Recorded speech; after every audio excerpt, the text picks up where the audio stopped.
else, but in the Red Alert universe could you pit transforming mechs against bears, or decide the fate of your mission by attacking floating fortresses with intelligent dolphins outfitted with sonic disruptors. Command & Conquer Red Alert 3 doesn't take itself seriously, but that's what makes it so much fun to play. This is the most rambunctiously over-the-top strategy games to reach store shelves in years, filled to the brim with laugh-out-loud cheesiness and a cheerful disregard of political correctness. Underneath that kookiness is a fairly standard real-time strategy game with some noticeable flaws, but it's a great one nevertheless, thanks to entertaining units, a strong multiplayer component, and support for online cooperative play, a first for the genre. No, it isn't ready. So here's the setup, told in a hysterically overacted cutscene that could have been ripped directly from a bad sci-fi flick. Russian leaders, including the Premier, travel back in time to kill Albert Einstein. The theory is that doing so will change the course of history, causing the Soviet Union to dominate as a world power. Instead, this bit of time tampering gives rise to a new threat, the Empire of the Rising Sun. The whole thing is a live-action riot. My son, Crown Prince Tatsu, will assist us in this noble endeavor. All three factions, Soviets, Allies, and Empire, are fun to play, and while not as dramatically different as those of, say, Universe at War, there is enough distinction to make each of them feel fresh. Each faction boasts a number of awesome units to throw into the fray. Some of them, like attack dogs and flak troopers, are carryovers from previous Red Alert games. But whether you're using familiar units or new ones, clashes are fiery intense, particularly when you've grasped the nuances of each unit's secondary mode. This is particularly true when playing as Empire, since most units are more than meets the eye, transforming between two distinct states with differing strengths.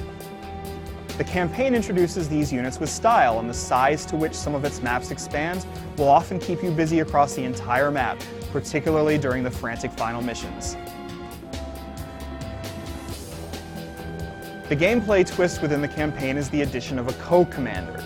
If you play on your own, this position will be granted to an AI player of a fair level of competence, and you'll be able to issue basic one-click commands to him, such as hold this spot or attack this structure. There are some contextual commands as well when mission objectives get more intricate and require very specific actions. This addition makes the largest campaign missions feel wonderfully dramatic when engagements are scattered across the map, involving not just your units, but friendly ones as well.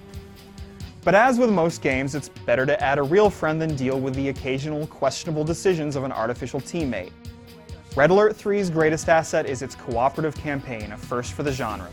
Should you go this route, your online partner will take the role that the AI otherwise would, making the specific objectives even more fun to play.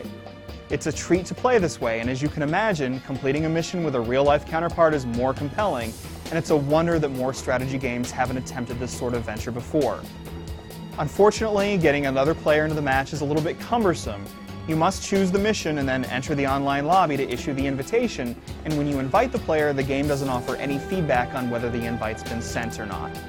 While the single-player and co-op campaign is great, multiplayer should give Red Alert 3 the same longevity Tiberium Wars and Kane's Wrath have enjoyed. This is where the strengths and weaknesses of each unit become clear, and where distinct faction differences are even more palpable.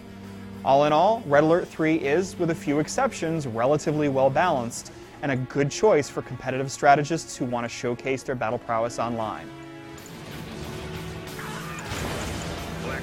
The overall Red Alert 3 experience is a joyous one, but it lacks the technical tightness featured in the last few Command & Conquer titles. Pathfinding is probably the most noticeable and annoying issue, particularly when amphibious units are involved. Units get stuck jogging in place against a wall or stopping at the edge of a plateau, and the addition of water to the terrain seems to confuse them even more. We also ran into a number of other glitches. Units clipped into bridges and got stuck, performed incorrect animations, and in several skirmish games we could pull the camera out indefinitely until the screen went black.